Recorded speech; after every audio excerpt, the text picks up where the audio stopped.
All right. Yeah, something that I would like to share about South Africa. Why um, I love South Africa very much. Why is South Africa uh, very special in my life? South Africa is very special because it's where I discovered myself. I don't know if I had never moved out of Malawi and went to South Africa, if I would have been who I am today. I know many people are going to say, oh yes, even if you never went, you would have been.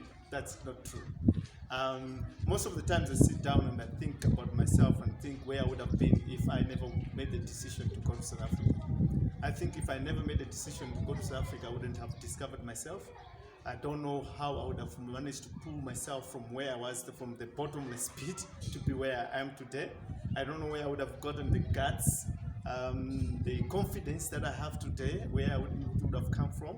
Because I know living in my country at that time, every time people were just like putting you down because of lack of education. But when I went to South Africa, I discovered that uh, yes, a person like me could also achieve their goals and could also chase their dreams. You know, I think I arrived at a very, very good time. It was at the time when there was black economic empowerment in South Africa, and at that time they were trying to empower black people to be given opportunities in higher positions in companies, and even also be given opportunities to start businesses. So there was a lot of advertisements talking about black economic empowerment, saying that black people should go for these opportunities. And at that time, the wine industry, not many black people were going into the wine industry. So yeah, it actually allowed me a lot of space to move in.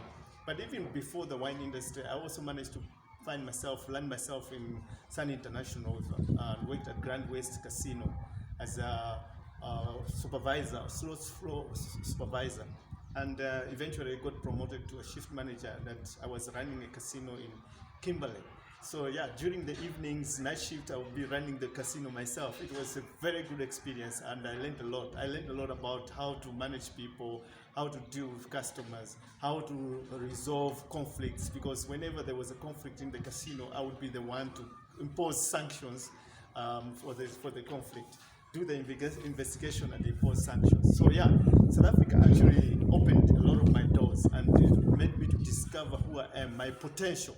And I'm very, very thankful. And what I can say to many people, many young people in South Africa, most of them, those that were my friends, is that you have a very beautiful country. Also, you have a country that will notice your potential. That place, the sky is the limit. You don't have a lot of hassles for you to succeed. It's just about you. You just have to believe in yourself, get yourself the right knowledge, and then mingle with the right people, and then you can find yourself moving forward. And also don't forget, buy books and read, so that like for me, every job that I went, I had to buy a book and read. I read a lot of books before I went to interviews, and I was preparing myself. Don't just go for an interview without getting prepared, because you must know everybody there is rushing for that job. So you want to be the one to be given that job. I can give an example. When I was in South Africa, I went for an interview at one estate called Nidlingshof. While I was there, I went in the interview, and the interview was so very abrupt. It was so quick, and then before I knew it, I was found being escorted outside. And I remember the facilities manager, her name was Tanya Jordan. She gave me a business card and said, Ted, you did very well in the interview, and here's my business card. If you've got any questions, please ask me. So I said, okay, thank you. But when I was going, I was very depressed because I knew that I was not going to get a job. Even when I went home, I told my wife that I'm not going to get this job. So what I did, after getting home, I went to the internet cafe, took out that business card, and I sent an email to Tanya. And I said to her, thank you very much for the interview. And the opportunity for me to have an interview meant a lot to me. It showed me that I'm heading in the right direction. And you must know that the next time you are going to advertise for a vacancy, I'm going to apply again. And then she responded to say, no, Ted, you were a good candidate. We wanted a candidate that was speaking German, but yeah, you did very well. So yeah, next time I'll be looking forward to your CV. And then another position came again. So I applied again. And this time they called me for an interview again. So I said, I even told my wife, this this job is mine. I'm not going to allow anybody to take this job. So there was a young man who was working at the wine estate. His name was Andrew.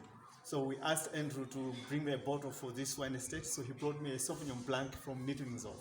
I went to the internet cafe to read about this wine, got all the information, and then the day before the interview, I put it in the fridge. And the next day when I was going for the interview, I put it in my wine carry bag. And just to let it cool with some wine glasses, I had about 6 wine glasses with me for the interview. I said to myself, I'm going to get this job. And Andrew gave me a lift when we were going to Nittlingshof, and he asked me, what is that you're carrying? I said, no, it's a bottle of wine, the one that I asked you to bring, and also some wine glasses. He said, oh, for the interview? I said, of course, for the interview. He said, why are you taking this? I said, I'm going to sell the wine to the management in the interview. When I arrived at Nittlingshof, went into the interview room, and we started our interview, and then they asked me, Ted, is there anything you would like to say? I said, yes, would you like to give me an opportunity to do a presentation? They said, oh, yes, go ahead. So I took my wine and my 3 glasses, one for Tanya, one for Katrin Kloss, who was to be my manager, and one for myself. I said, allow me to do a presentation for you. Then I started giving the presentation. I gave them the history of the wine estate. I gave them the history of the wine itself, the way it is planted, the flavors, and then I poured the wine in the glasses and did wine tasting with them in the interview. When I finished, Tanya said, wow, that was wonderful. Let me go clean your glasses. I knew I've got the job. When I left Nittlingshof, when I saw that nobody could see me, I had to jump in the sky and say, yes, I got the job. I came home, I told my wife, I've got the job. She said, but how sure are you? I said, I got it. Because I was the first one in the interview, and I knew the next people that were coming were going to have a hard time, because the first guy who was there was able to do wine tasting. He knew the wines, and he knew the history of the wine estate. He knew the owner of the wine estate. So yeah, and it really happened. I got the job. So you can see, in South Africa, if you really want something and you really dream about it and you really sure that you're going to get it, you will always get it. Thank you very much.